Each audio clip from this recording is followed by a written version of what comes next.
Okay, good morning, everyone, and welcome to Bridges of Belonging. So grateful to have you join us today, and really looking forward to an incredible conversation with two incredible humans who I have the opportunity to spend this hour with today.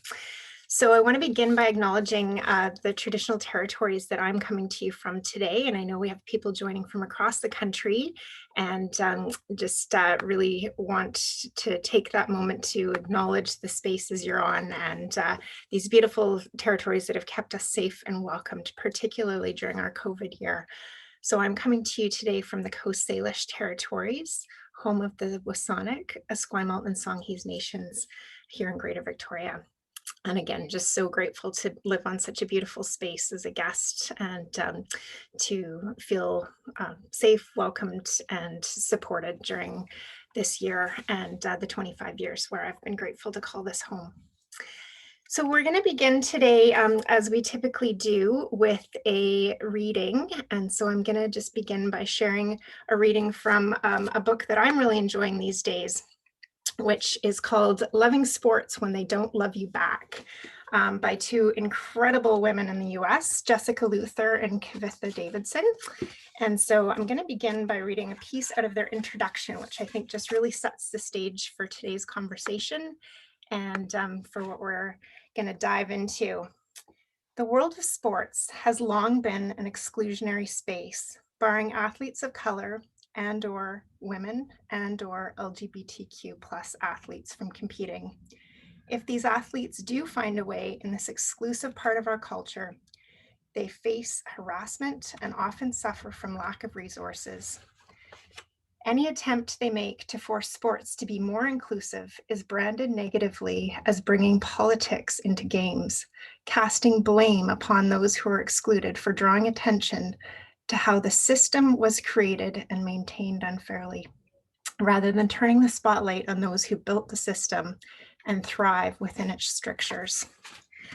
And I just thought, what an incredible statement to begin with when we've got two such powerful change makers joining us today to share their stories about their journey of belonging and the work that they're doing today. So I do want to just begin by introducing our two speakers.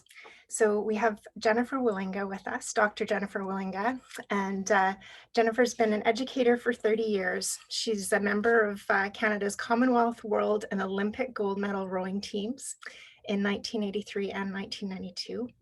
She is working at Royal Roads and brings a blend of organizational, educational, and sport theories into her work. She designs communication, change, and performance interventions for organizations. She's an award-winning researcher focusing all of her projects on the centralized theme of human performance. She's a mother of three and an active member of the athletic and educational communities in Victoria, and has been hosting webinars over the last several months that are calling to action sport for social change. So we will dive into all of that as we go forward. Our second guest, I actually was on a call with yesterday as well, so looking forward to more time with Dr. Guylaine Demers. Guylaine has been just an unbelievable advocate for gender equity in sport for many, many years, and someone I've long admired, so I'm really excited about today. She's a full professor at Laval University and has promoted gender equity for most of her life.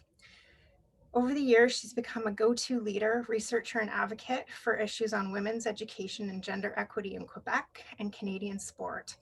Dr. Demers is the recipient of the IOC Women in Sport Award for the Americas that acknowledges her tremendous contribution to the advancement of women in sport.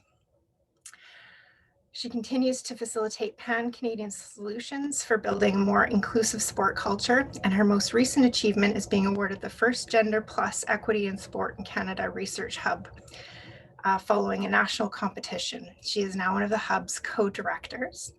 And Guylaine is also organizing a gender equity conference, which was meant to be in person in Quebec City in June, but will be virtual instead, called Conversation 2021. So we'll be diving into that as well. So I'm going to turn it over and welcome Guylaine to kick us off and share a little bit more about your story.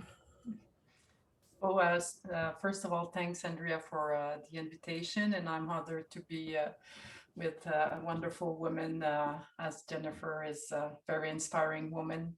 I've tried rowing. It was not a success, but I really enjoyed it. But my God. Anyway, so how I came to become who I am and where I am, really it's the sport to bring me to be a university professor, because I always enjoy sport, and I played until the university. And at the university, after my 3 years for my undergrad programs, I just wanted to keep playing basketball. So I decided to do my master's so I could play 2 more years. And then I really enjoy studying sport at the master level. So so I followed. I did my PhD, and here I am at Laval. And I think that what really um, put some shade on my experience is I'm a lesbian, and I was totally closeted like all my years, really. So it really happened on my second year at the university that I shared my story with one of my teammates who were sharing an apartment. And then at some point I just couldn't do it anymore. So it took me so I was like 21 years old the first time I shared my situation with one of my teammates. And it was a big relief, but still I was totally closeted. So I can absolutely relate to the introduction you just did, Andrea, about how sport, hopefully, I would say that it is better now. And I'm sure that during the discussion, we will put some lights on the good things that are happening. But unfortunately, there are still some young people who are struggling because they don't belong, or they don't feel they belong. So that's, I guess, this is part of why I'm very sensitive to equity, justice, inclusion. And even as a young girl, I realized very early in my life that there were some boys had more opportunities. Like, just, I'm the oldest. I have two brothers, one sister. So my brothers could play hockey. I couldn't, even though I was better, a lot better, actually. And I was just, on the ice rink on the sideline watching my brothers, and I could play on the street but not on the ice with them. So it started there, I guess, like noticing that. And that's why I hated pink. I hated pink then, because for me it was like, pink girls, I don't have access. So that was the first piece. And then eventually my sexual orientation. So those two intersection, being a girl and a lesbian, that was totally tainted my experience, and probably why I'm so involved in gender equity and inclusion right now in my life, in my career. Wow, thank you. What a powerful way to kick us off. And as you kind of started off sharing your story on reality of being a lesbian, I was thinking, yesterday we were celebrating the National or International Day of Visibility for Lesbians. And I thought, what an awesome connection to draw as well, that we're shining a light and having the opportunity to celebrate everyone and how they show up, and kind of having these different days that kind of mark that, and that opportunity to just dig in and learn, right? And that's a big part of this. Thank you. Jen, over to you to tell us a little bit about your story. Sure. Well, thank you for inviting me to be part of this. It's really wonderful to meet Guylaine, and to see you again, Andrea. We go way back, and in sport, it'd be great to catch up someday. I'd love to talk with you about different things and interview both of you for research. But I guess I'll start where I grew up. I think I'm learning to declare, my upbringing and where I am now, but also where I came from. Came from Peterborough, Ontario, a little town north of Toronto, and surrounded by lakes. I was always on the water. My dad always had a boat or canoe. We were always on the water, and I guess that's what drew me to rowing. Once I sat in a rowing boat, I don't even think I pulled on an oar. I just sat there and held balance because I was, very new. But I knew that's where I needed to be, and fell in love with that sport in my high school years. But I was all-rounder. I was quite tall and gangly, and sport was where I discovered some real comfort and joy and a lot of great people. So that became my community. Loved basketball, so totally identify with that, Guylaine. I always wish I'd tried to do both. I wish I'd kept the basketball up. Love to run. And ended up going to school for 100 years, and carry on and on. Just really loved education, loved learning, loved being in that environment of learning and in schools, loved all that they offered, and always had very fortunate coaches and teachers and mentors. And found myself continuing with sport, pursuing sport alongside my education, and was very interested in literature and art. So that became my teaching focus at first. Spent a lot of time in the K-12 system, but again, kept going back to school and gradually becoming more of a consultant, learning more about organizations and leadership, etc. And so that's where I am now. But I've come more full circle back to sport, where I think I tried to distance myself a little and become grow another identity or another part of my identity, and then found my way back and really believe so strongly that sport is just where it's at. It's a real incubator, a blueprint, a metaphor. We can learn so much through sport. And I think because I had such a positive experience through sport, it really saved my life in so many ways that I feel like a warrior. I really want to protect sport. I want to make sure that we are delivering sport in a way that is true and honorable and good for people, and especially kids. I just think when we corrupt it, we just waste probably one of the most valuable resources. So that's how I've ended up back, focusing more and more on still organizational dynamics, but within the sport realm. And now I'm delivering programming in the School of Communication Culture at Royal Roads, where I'm a professor, but I also do consulting work with different organizations, and a lot of it has to do with leadership. But I'm focusing my research and consulting in that area and leadership development. So I was chatting with Guylaine earlier about a program she developed. And I think it's just so crucial to equip people with these kinds of skills when they enter sport, so that they're able to lead it well. Thank you. Awesome, thank you. And yes, we do go a ways back, Jen. But small town Victoria, I think, has a lot to do with that. But yeah, I always appreciate when I meet incredible humans along the way and have the opportunity to connect in other ways as we move forward. I think that's one of the true gifts of the work that I do, and just the opportunity to build relationships.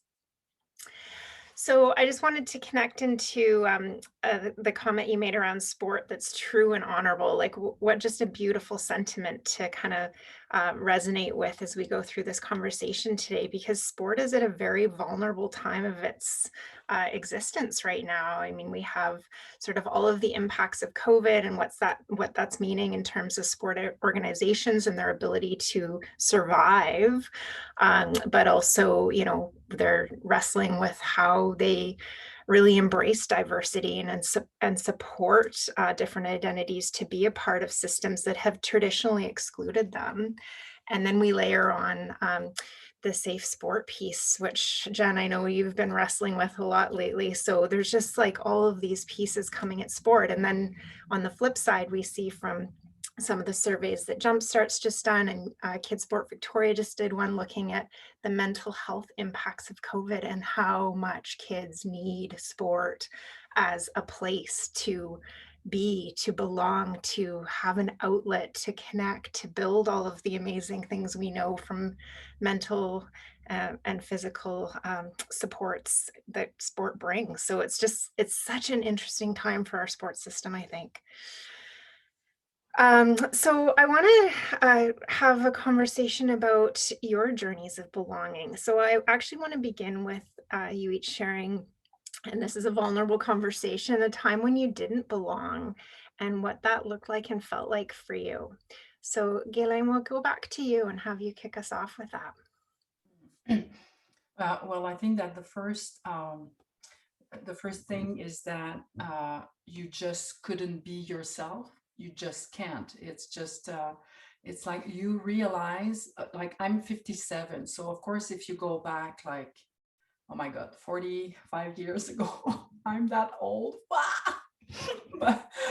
when you go back in the 70s, when I was in primary school and high school, so I did my high school late 70s.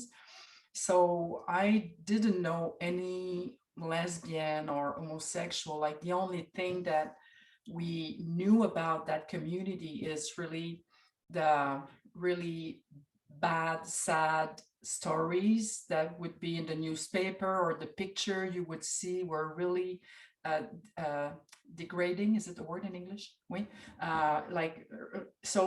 So then you really struggle, because you know that you are not heterosexual, but at the same time, the only images that you have from the LGBT community, like you don't feel like you belong there as well. And then so you are really struggling, because you're just wondering, okay, who I am exactly. I don't belong anywhere. So it took a while before I had the chance to meet other lesbian, and it was in the sport environment, playing sport, where I had the chance to meet others. But again, back then, everyone were talking so badly about those women, those young women. It was always like degrading. It was just really bad stories. And again, you figure like, okay, am I that bad? Like, is it what people think? So of course you stay in the closet, because you're afraid, like, if you come out, what's gonna happen? Like what? And of course, everyone who was talking about the LGBT, we didn't have more. Actually, back then, I think it was only LG. It was 2 letters. And and it was never nice stories, or you had nothing positive about that community. So you didn't want to be identified as a lesbian. It took me years before I used to say I'm homosexual. So that was kind of okay. But before I moved from homosexual to being a lesbian, that was a big step for me, because all the negative pictures that was surrounding that word, it was really hard for me to. So I guess for my first years in life, I didn't belong anywhere. Even in the LGBT community, I couldn't fit there, and it took some times. And eventually it was very slow, like I told you, with some teammates in the sport environment. And then they were supportive, and they would tell me, well, we don't care. I mean, we just, we love play with you. You're just Guylaine, and it doesn't matter. So that was really helpful. So that first year, like the first time I did my coming out to one of my teammates, we were 3 in the apartment. So that my teammate and another, we were 3 of us in the same undergrad program. And one night I had voyons, c'est quoi une peine d'amour? I was in a breakout relationship. Anyway, so my girlfriend broke out.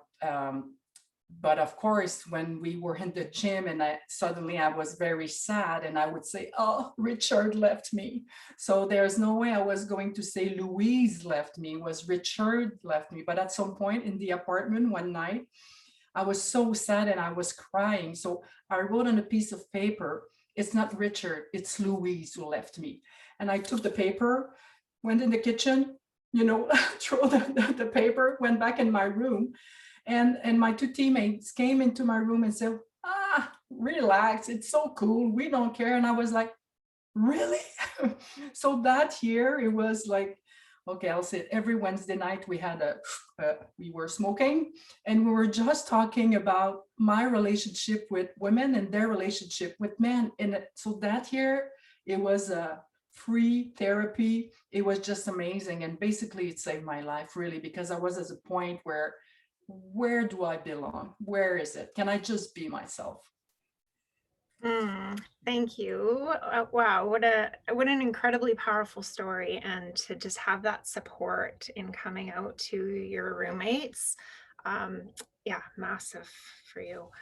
There's a couple pieces I wanted to dive into that one that struck me was sort of that negative portrayal of homosexual and lesbians, and how that is such a dehumanizing tactic, right? Which we're continue to see today in the various topics and narratives. And, we need to figure out how we stop doing the dehumanizing and work on rehumanizing, because these are people and their identities are so special and unique and beautiful. And we need to find ways to celebrate rather than, yeah. And that's why I think role models are super important. So important. So yes, you can relate and you can feel like you belong somewhere. Yeah. Yeah, absolutely. The other piece that struck me is, sort of where you were at and what you were dealing with in the 70s around your identity as a lesbian. We see, today in men's sports, we still aren't seeing men come out in the ways that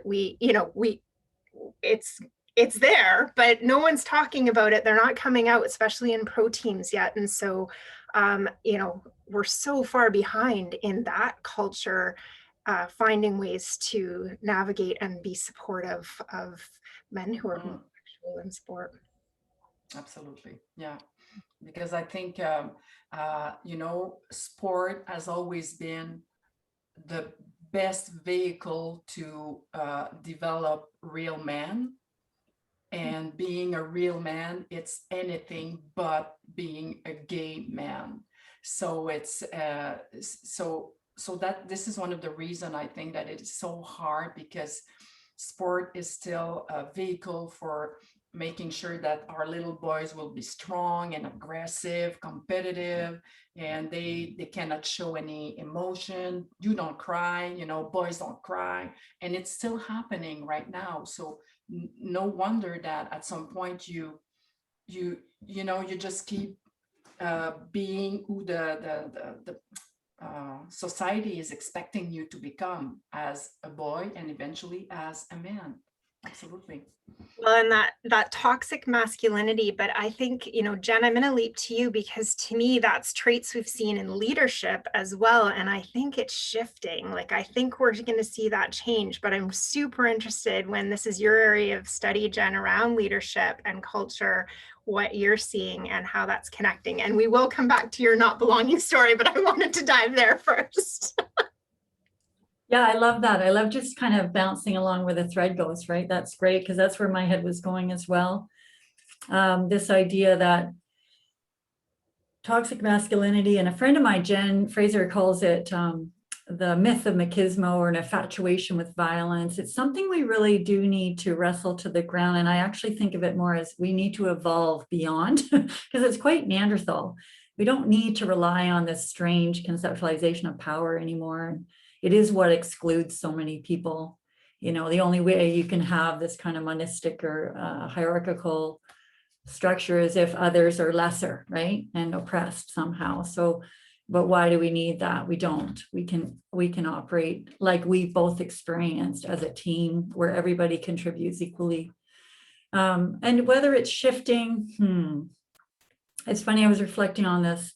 You do your deep thinking, and certain, mine's always in the shower for some reason, but the warmth, maybe, I don't know, the water, but thinking about this and how are we winning this competition? I don't like to think of it as a war, because I refuse to participate in one, but it's a competition of some sort with this mindset of oppressive and Joyce Fletcher, what'd she call it? Heroic leadership, that there's this hierarchical and power over. I don't know. I feel like we're a bit stalled there. Surprisingly, in 2021, I think it's still something we cling to in sport. I think we cling to it in leadership in organizations.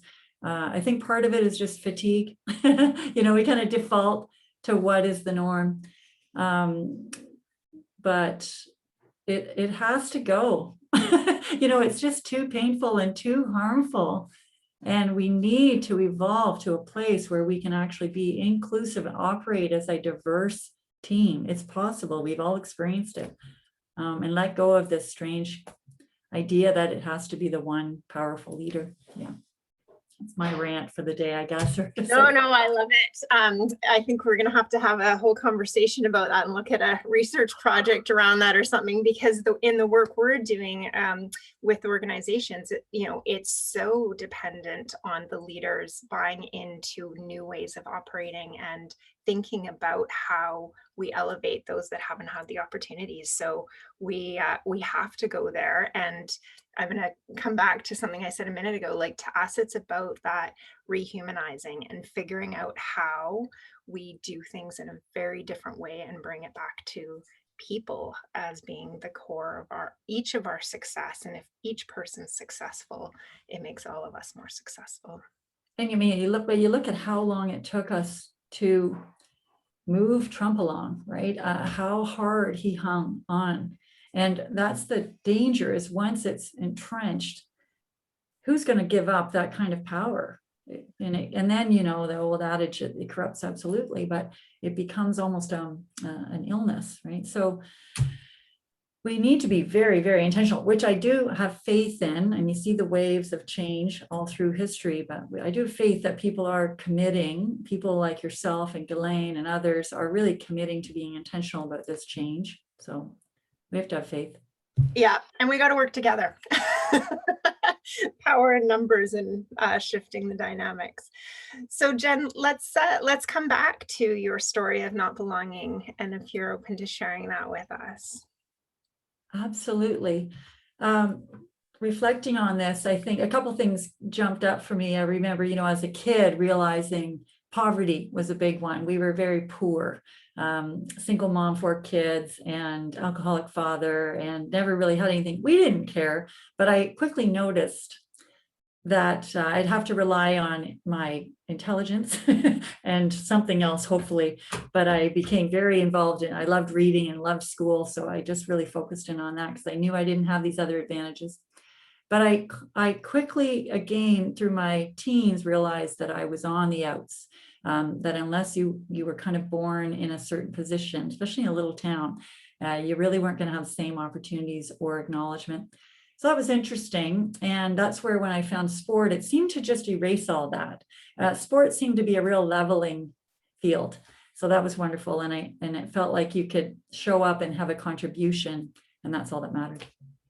But later, as I became a professional, I experienced that which Guylaine tackles daily, that exclusion based on my gender, and that you'd never really belong at the table, that you didn't really ever have a place because you're a woman. And in the tables I was trying to participate in, that was incredibly frustrating. And I found the more frustrated I get, the more excluded and disinvited I would become.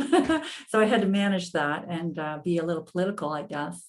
But another dimension was activism. I've always been a loudmouth, kind of feisty, fist shaking warrior. When I see something isn't right or someone's being maltreated, I just can't sit by. But that was another way I felt excluded often, that I was just not someone that they wanted around. What's wrong with Jen now, because I'd be ranting about whatever injustice in the world. But it's, that's an interesting thing that we're now teasing apart through this conversation and others, is you quickly get marginalized when you become a little bit of a threat, right, to the power norms, the power structures. Yeah, absolutely. Kind of back to the point of desperately clinging to power, right? Can I just jump in for a little story about that? Because, of course, when you are in the leadership position in sport, again, many times I was the only woman around the table, like you just said. And at some point I realized, like you have a break and the man goes to the bathroom, their bathroom, I go to mine, and then we come back, and then they have decided something out there, and then they come back and it's done, deal's done. And I was so pissed with that. So at some point, one meeting, break, I go in the men's bathroom, and here I am.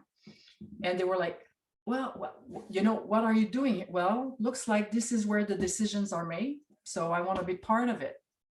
And from that moment, they stopped doing it. And then they started to respect me a little bit more and listen to what I had to say. But it was like come on, like just I was so pissed. So just a little story, but yeah. I love that so much. Thank you. So, Jen, do you want to lead us off telling us a little bit about a time you did belong and sort of what that looked like and felt like for you? Yeah, and I guess I touched on it. And really, I feel like I've had so many advantages in life, so I don't have anything to complain about. But sport, right? I just felt like immediately, and it wasn't that I was good. I wasn't very good at sport. I was just really tall, and I had a kind coach, right, who saw development, saw a kid's potential, and I certainly wasn't coordinated or capable, but those two things, right? Being able to jump into an environment where it didn't seem the rules of society applied in the same way. And so it didn't matter if you had money, and it didn't matter who you were, where you came from. As long as you wanted to play and you were willing to show up and work hard, that's all that mattered. And then having that really kind coach, right? Someone that is looking out for you, looking into your future, cares about your development. Amazing. So, wow, did I ever feel safe, included? And you're always going to be on some teams where you don't feel as included, maybe, but yeah, I felt home. And then home in a boat. Like, it didn't matter who I rode with. I always felt at home in a boat. Oh, that's beautiful. I love that. Guylaine, how about you? Tell us a little bit about your belonging story. I think that the biggest moment, actually, it's only 15 years ago. I was 42 years old, imagine. And I participated in the first Out Games in Montreal in 2006. Little story, was supposed to be the gay games, but the battle arrived between Montreal and the gay games organization. So they decided to organize their own, so which is really sad. But anyway, so I participated in the Out Games. And I was in golf, the competition in golf. And I still remember so clearly how my partner and I felt being on the course. And it was a very inclusive competition. So we had heterosexuals, lesbian, gay. It was like, come in and it's just play golf. And it was just so amazing. Like, you're there. Nobody is like watching on the side to see like, is she a lesbian? Oh, is she not? Like, or, all the looks that you have. Or even sometimes we were walking the street and we would have people yelling at us. Like, it was just like, but being on that course that day was just an amazing feeling. Like, no filter, no nothing. We could just be ourselves and nobody cared. Nobody. Like, it was just enjoying sport, having a beer after. Everyone's there. So that was the most amazing moment I experienced. That was just the first time. It was so strong, so strong. Yeah. Oh, so beautiful. I love that story so much. I want to move to the work that each of you are doing now, both, in your professional careers and your volunteer time, and the many different sort of hats and glasses that you both wear to bring this work to life and to create change in the various ways that you're each undertaking that. So Guylaine, maybe we'll kick off with you and kind of have you weave together a little story for us about what you're doing, how you're doing it, how belonging connects into it. Okay, so right now I feel like my full-time job at a university is my part-time job. But no, so I've always been involved as a volunteer in different capacity in sport, definitely. But the last years, I would say that the biggest part of my volunteer work is with women's sport organization, most of it in Quebec with Égal Action. I've been involved a lot with Canadian women's sport, back then cause. I still have problem not to say cause, but so, and I've noticed that Karen Lovstrom is one of the attendees. So hi, Karen, who has been the CEO for quite a few years. So yeah, so my volunteer work is really around, I've been a coach for many, many years. It was almost volunteer work because it was not really paid. You have to pay to coach. But so for me, it has always been super important to give back to the sport through my volunteer work. And I've been working with Galaxion and trying to bring the new generation in, give them space. So this is my volunteer piece. On my professional life, as a professor at the university, I think I have an amazing opportunity to support the new generation and make sure that when they will leave the university, they will have hopefully different pair of glasses to see the world differently. So as soon as I got my job at Laval, and I was very privileged because when I got my job, I was the only woman, like the women who were there before me, like my former advisor, she just retired. Like the day I arrived, she left, and then I was alone again, the only woman in our department. But with really a bunch of colleagues who I've studied with, and we were super close and they were super open. So right now we are a department 50-50, men, women. So it's very balanced, but and I think as soon as I got my job at Laval, I wanted to have a course compulsory on equity in sport. Like I said, there's no way the students who will graduate from my university won't hear about women in sport and all the discrimination issues. So all the colleagues was, yes, go, like no big support. So that was very important. And then same at the grad level, I have a women in sport course. And I think, and I can say that course has a huge impact. Every single year I have graduates who come back to me. Just they either are super proud because they have designed a program or something for either for girls or young people with disability or whatever. So they are so proud to share that, or they will just come back and ask for advice. Or and every single year the letters I receive from the students about that course is amazing. And even because I'm out, like 15 years ago, it was tougher. Like some students were like, because within the course, I would ask at the beginning, like 15 years ago, okay, who knows I'm a lesbian? And like all the students like, oh my God, she's a lesbian. Like maybe two students, would raise their hand and I explained, this is why we have this course. This is why.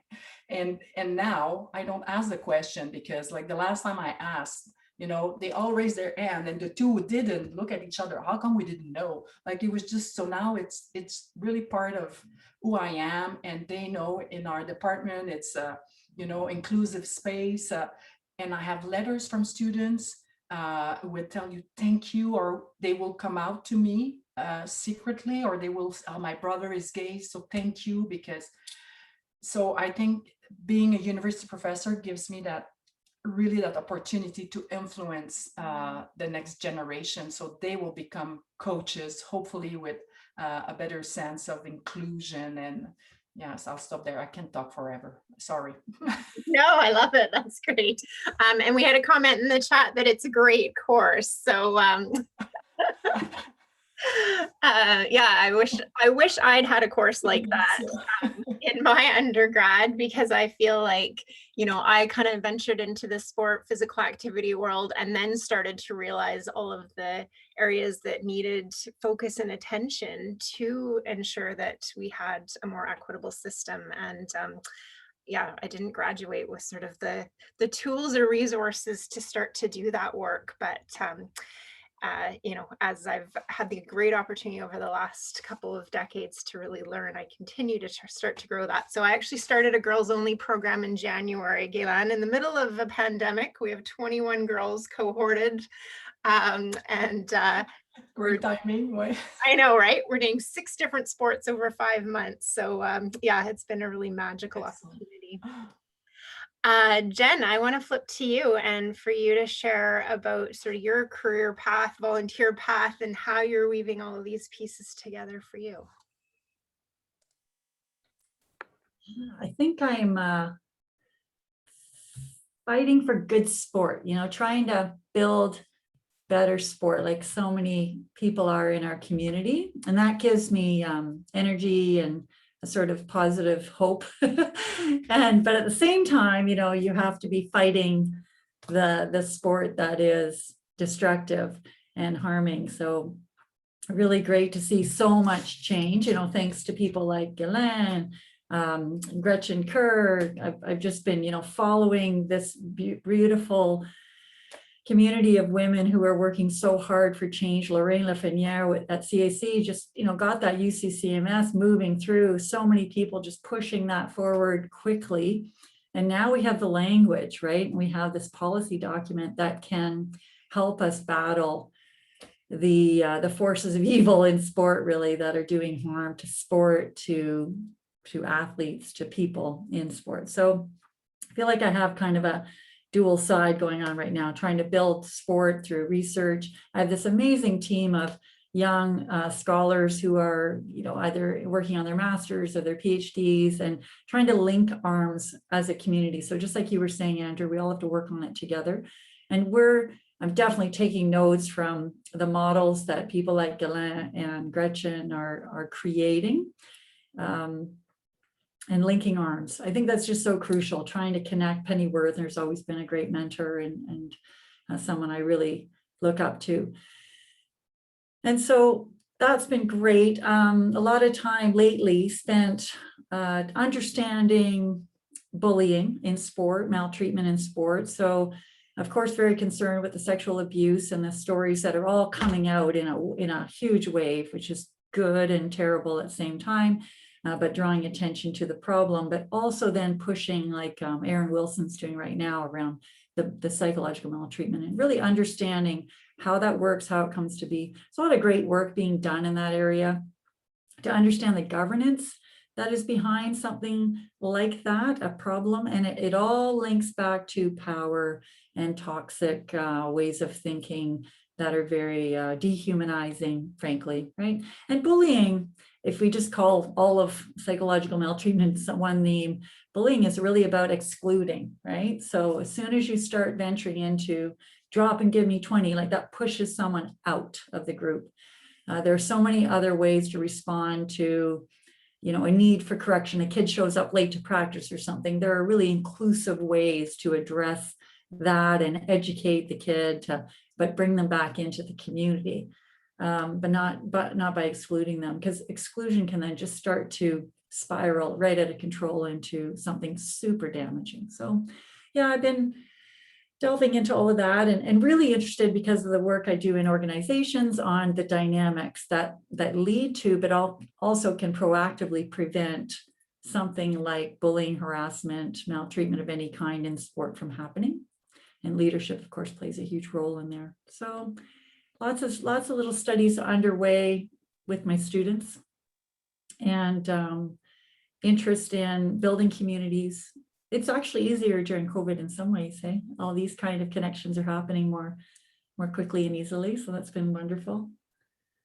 Yeah, and actually just resting a little bit lately because we've been battling a big case and we had some resolution finally, and everybody's just having a big nap because it's exhausting. Yeah, thanks. Yeah, no, all of these fights and journeys are exhausting, and so paying attention to that. And I feel like right now, in general, people are, fatigued, and then you layer on the various topics that we're trying to navigate during a really stressful time of our lives, and it's a lot. So last week, I think in every interaction, I was like, okay, let's just all take a moment to breathe and like center ourselves and like find our way back so that we can have the types of constructive dialogue we need to have. Jen, I really appreciated your comment around sort of that exclusionary piece. I often talk about our sports system has been built on systemic exclusion rather than systemic inclusion. And to me, that's a real shift that we need to be able to make. And when the safe sport, the pieces started to surface 2 years ago or so, the first thing I said, I was like, okay, we're talking about like really horrible sexual abuses and assaults, but I said, that's actually not going to be where this is all going to go. Like, it's the bullying and harassment. Like, there's a few of these really heinous things happening, but I said every single day there's thousands and thousands of people that are impacted by bullying and harassment in sport. And that's what we need to be able to pay attention to and figure out, because we've built a system that is for the few rather than for the many. Yeah. I want to go to a question that we got in the chat. Guylaine, how did you get involved in adaptive sport? Well, I guess in general, I'm very allergic to any discrimination and people who are left on the sideline. So I think it's very into me. But I guess there's quite a few years ago, probably more than 15 years ago, maybe 20 years ago, CAC, Coaching Association of Canada, approached me with my colleague Andrea Woodburn to write a facilitator guide for coaches interacting with athletes with disabilities, and really was to make it more accessible, and so coaches won't think that it is different. So those are athletes, and to bring more coaches into para sport, because there was a big lack of good coaches for those athletes.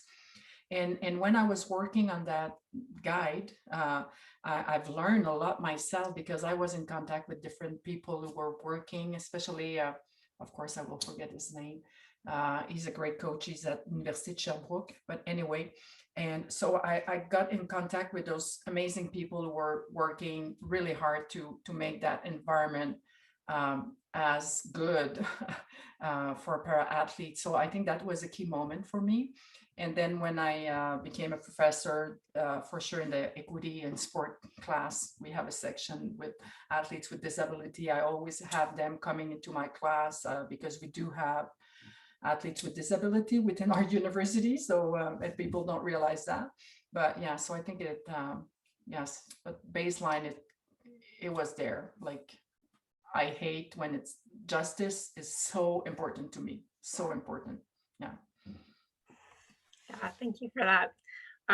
It reflected for me sort of I'm leading a national collective right now of all of the provincial entities that are leading parasport. And so we've been meeting since last May. And, Jen, to your point about it's kind of easier to bring people together in some ways right now. And so it was an opportunity during COVID to connect all of these incredible leaders who, some of them really didn't know each other, and yet they're all kind of facing the same challenges and also some of the same opportunities, and creating those networks and those supportive places and spaces where folks who are doing good work can work together and collaborate in different ways.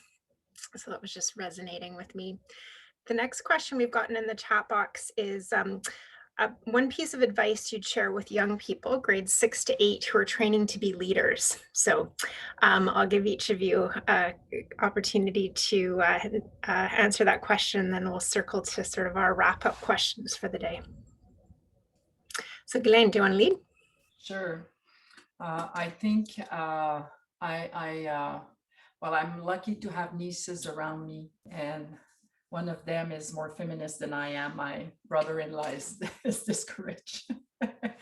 But I think that the piece of advice is that don't underestimate your power and the influence that you might have. One person can make a difference. So really, so that would be my piece of trust in you, but really never forget that you have great power and you can influence, even if it's only one person, the impact that you can have on that one person, then that person may have an impact on 5 people, people. I'm always mixed up, but I don't know in English why it's not just adding an S. So that would be so much easier. But anyway, yeah, so I think that would be my advice, and go for it. Trust yourself. Yeah. Awesome. Jen, do you want to weigh in? Sure. I used to teach middle schoolers, and it's my favorite age, actually. And I still do lots of work with the Canadian Sports School. They're middle high school, but brilliant. Kids are so smart. They know the truth, and they know the answers. And I think I try to emphasize with kids to be yourself, like really try to figure out who you are and what you love and value, And then that's your job, right? To be 100% you, because there's only ever going to be one of you, only ever one Andrew Carrier for all infinity, right? So that's your responsibility, to bring yourself to the world, because that's what makes the world go round, all that diversity. Yeah, and we do lots of stuff around that. You know, what do you really love? What's most important to you? The 5 whys and drilling down. But one other thing I love doing with kids is, especially if they're into sport, is helping them see that what they have learned through sport works in other environments. So I remember this girl, field hockey player, and I kind of knew her because my kid had played with her. But she was willing to give her example. And she said, well, you know, when I'm on the field hockey pitch, I feel like I'm really confident, like I'm the captain and I'm a leader. But then I get into a math exam and I fall to pieces. And so I said, okay, well, let's figure that out. What gives you confidence on the pitch? And she's like, well, I have my stick in my hand and I know what I'm doing, right? Great. So how do we translate that into the math situation, the math context? What's in your hand that you could use as a tool in the same way? And how could you get to know what what you're doing, but in that context? Same skills, but just bring it over here. And it was so cute to see her just do that kind of bing. Oh, well, I have my calculator and I know what I'm doing with that. And suddenly she felt grounded, like she did, with her feet on the ground and on the pitch. So just helping them realize they know the answers, just bring it to this new place. And and learn from them, really. I mean, half the time I'm just listening to them because they know everything. Brilliant, insightful. Oh, that's awesome. I was just on with the Canadian Sports School crew yesterday talking diversity and inclusion. So we were connecting to authenticity, knowing that you had just been working with them on that. So that was an awesome co-message that you didn't even know you were a part of. And then as you were talking about confidence, part of this girls program that I referenced that we started in January, we're doing a research study with UBC and weaving a series of questions in around confidence in different environments. And so not just confidence in trying the new sports that they're trying, but how they're connecting that to their life and other situations. And so we're going to get some super interesting data out of that. I'm very curious about how we can all learn from that. So I'll make sure to share those results as we get them with both of you. So I want to connect to sort of I'm going to call it our probably final question of the day, because the time flies. And that's around, both of you are leading very interesting conversations right now. Guylaine's literally is called Conversation 2021, coming up in June. And Jen, you've been leading these really amazing webinars. I keep calling them around sport and social change. So yeah, I would love to hear from each of you sort of like the power of those opportunities and your vision for them, and kind of your hopes and dreams around them, and how you see them facilitating belonging. So Jen, do you want to kick us off? Sure. Well, with COVID, yeah, I was very busy at first because I led a program and I was supposed to stop, but I had to carry on because, of course, all broke loose. So I kept going with that MA and professional communication. But I've always been wanting to weave in courses around communication, sport and leadership, because Railroads is a perfect environment to embrace sport as a theme across all the interdisciplinary programs we have. And COVID really gave us a great opportunity to just do that easily online. And I've always done education online, so it was a comfortable environment. So sport leadership and social change. And a course also called Sport for Society, which launched last summer. And we had tremendous uptake. About 45 people took it the first time around.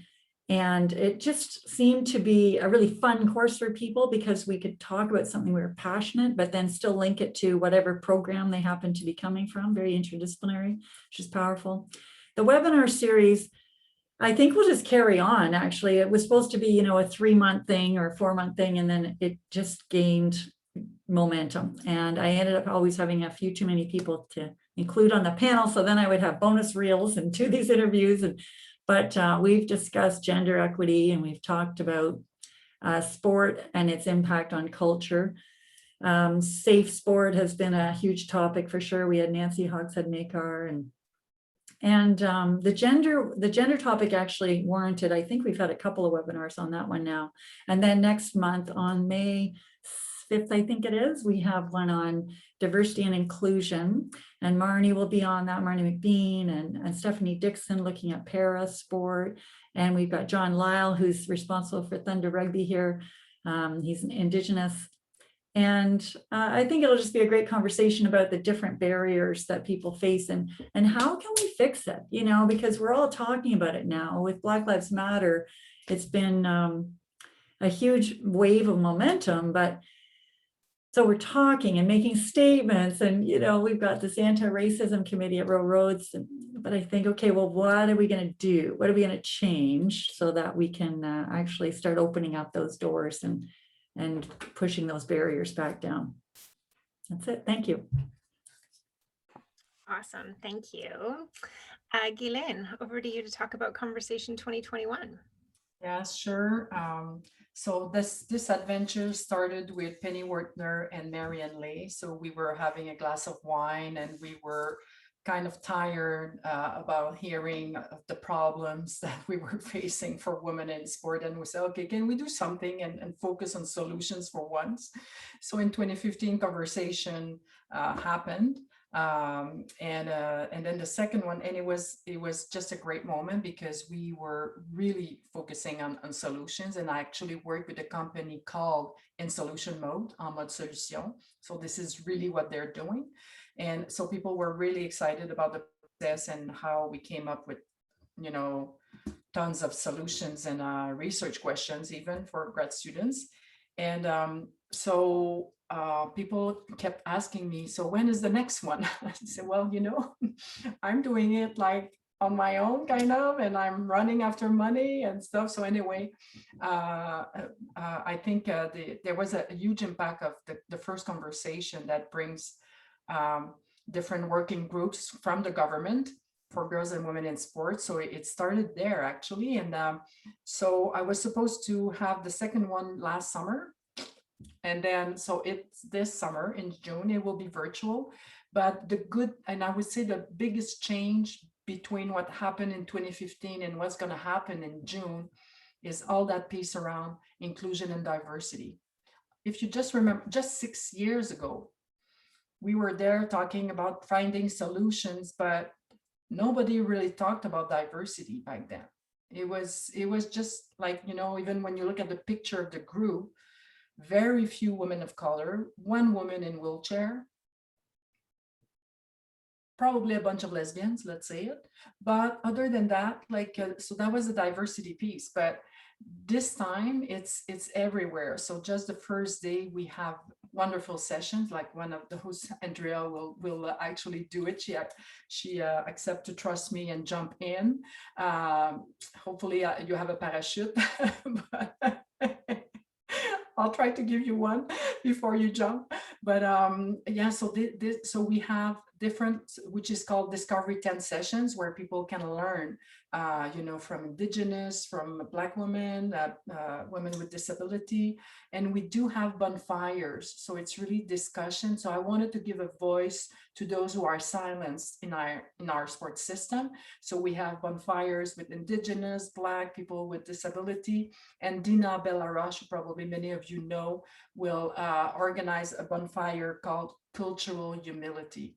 So it's just, I think that, so that first day is just to inspire people. So when we will jump into the solutions on the Friday, hopefully people will have that, you know, all that in mind. And the way we will structure the sessions, like the En Mode Solution, we will always remember, like, remind them, okay, what about inclusion? What about, so if I think it's a great idea, okay, is it really a great idea for A, B, C, D, and E? Yeah, so I'm very excited. And I'm happy that so many, and it's like in 2015 when I reach out to people, honestly, everyone say, yes, I'm in. It's really, really nice to have that support from the community and say, yeah, sure, we trust you and go. And so it's really nice. So I'm sure it's going to be a great event, even if it's online, but well, I love that for both of you in organizing these incredible opportunities to create the dialogue that's so needed in our world right now, that you're feeling that community around you and the momentum that you can create. And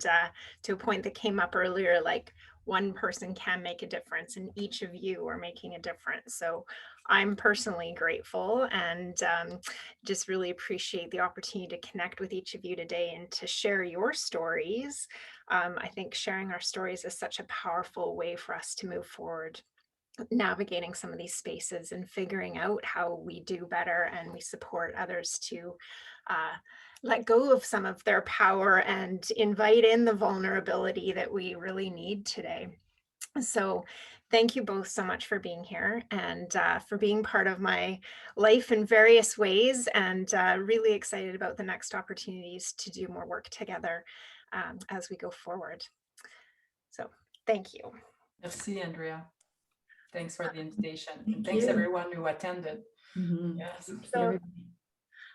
So I'm just going to wrap us up by sharing the 1-year anniversary of Bridges of Belonging is coming up. We're not going to do a formal talk like we normally do. We're going to have a week of conversations. So that will be facilitated via social media. And so watch for those coming up. And then we'll be back in live and in person on June 9th with an Indigenous themed session. So thank you so much, everyone, for being here today. Thank you, Jen and Guylaine, for being such incredible speakers. And take care and stay safe, everyone. Take care. Thank you.